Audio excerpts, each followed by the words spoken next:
Et nous sommes donc en ligne avec Éric Ciotti. Merci d'être avec nous ce matin.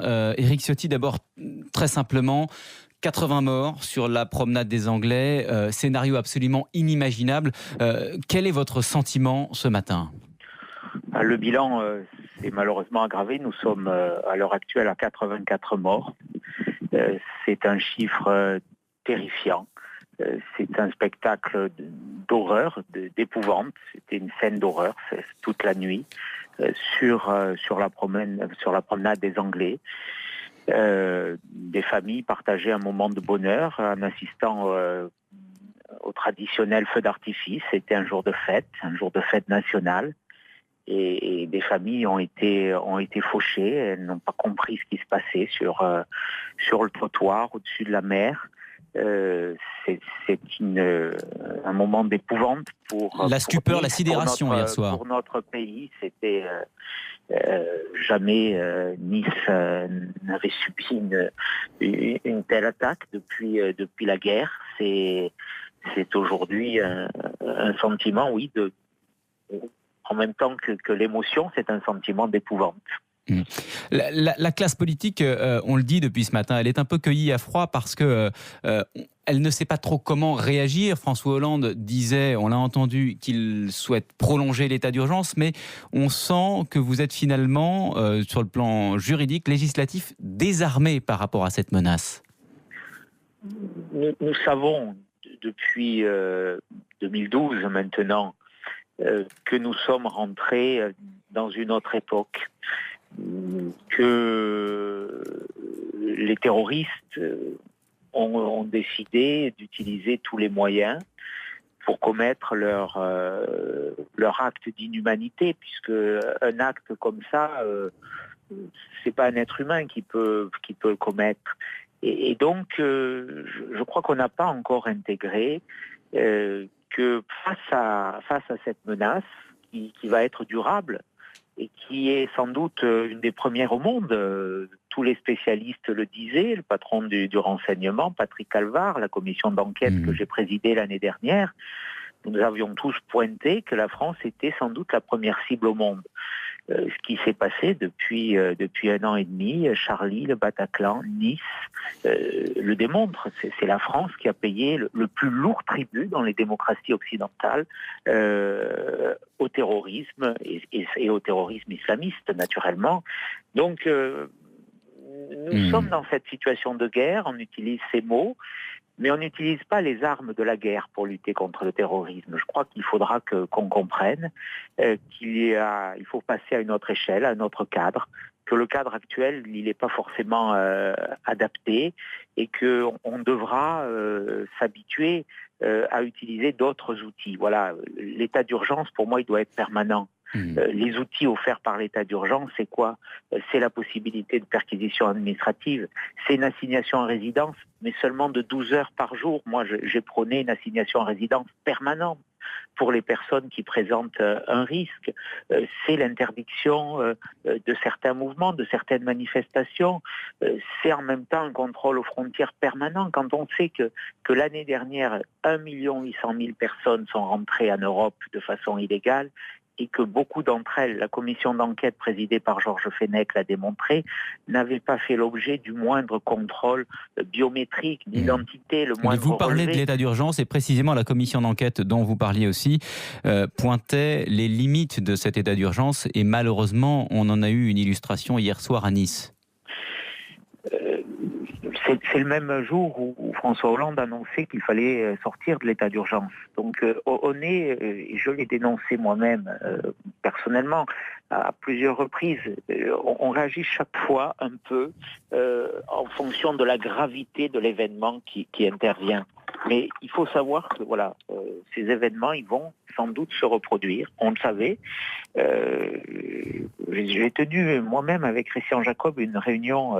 Nous avons été reçus par le Premier ministre, par Bernard Cazeneuve, par Jean-Jacques Urvoas, il y a 15 jours à l'hôtel Matignon, nous avons évoqué à huis clos ces questions. Il y avait également Guillaume Larrivé. Nous avons défendu un texte qui était très clair, qui prenait deux mesures essentielles, des centres de rétention, 24 heures sur 24, pour des personnes qui représentent une menace. On nous dit c'est un Guantanamo à la française. Moi je dis aujourd'hui, il faut protéger la nation. Nous avons demandé que ceux qui sortent de prison, dans cette réunion, Jean-Jacques Roas nous dit il y a 1500 personnes radicalisées en prison. Et elles vont sortir un jour. Si elles présentent une menace, il ne faut pas les laisser sortir. Il faut une rétention de sûreté. Ça existe pour les criminels sexuels. On a des mesures qui ne sont pas appliquées en matière de terrorisme. Elles sont appliquées pour des personnes qui présentent un danger. Nous avons le dispositif d'hospitalisation sous contrainte en France. Il y a des dizaines de milliers de personnes qui présentent des risques pour la société parce qu'ils ont des troubles psychiatriques. Éric Ciotti, est-ce que précisément vous avez des... pas pour ceux qui présentent une menace. Donc, je crois que la leçon de tout ça, c'est qu'il faut changer de cadre et que aujourd'hui, il faut se dire que voilà, les droits de l'homme, c'est sauver les vies de ceux qui sont menacés aujourd'hui en France. Éric Ciotti, est-ce que vous avez des informations sur le profil du terroriste qui a frappé hier soir à Nice ? C'est à la justice de le dire. Il y a une enquête, des éléments nous ont été communiqués hier soir sur place. Vous nous confirmez que la carte d'identité a été retrouvée dans le camion, une carte d'identité en tout cas. Des papiers d'identité ont été retrouvés. Est-ce qu'elles correspondent? Est-ce que ces papiers correspondent bien à la personne? Soyons prudents. C'est à l'enquête de le dire et c'est pas moi naturellement qui ait ces éléments ou qui est autorité à les diffuser. Vous nous avez donné une information importante au tout début de cette interview. 84 morts, le bilan s'est alourdi et François Hollande le disait, il y a parmi ces victimes plusieurs enfants. Vous nous le confirmez là aussi? Absolument. Il y avait beaucoup de familles. Vous les avez vues, ces familles, cette nuit? Et beaucoup d'enfants. J'ai vu des familles. On a ouvert un centre d'accueil sur Nice. Et voilà, ce matin, à 5h du matin, il y avait un couple qui n'avait pas de nouvelles de sa famille. Il y a beaucoup de personnes qui recherchaient des proches dont ils n'avaient pas de nouvelles. Il y avait cette difficulté. L'hôpital, j'étais avec un ministre de la Santé ce matin à 5h à l'hôpital Lanval.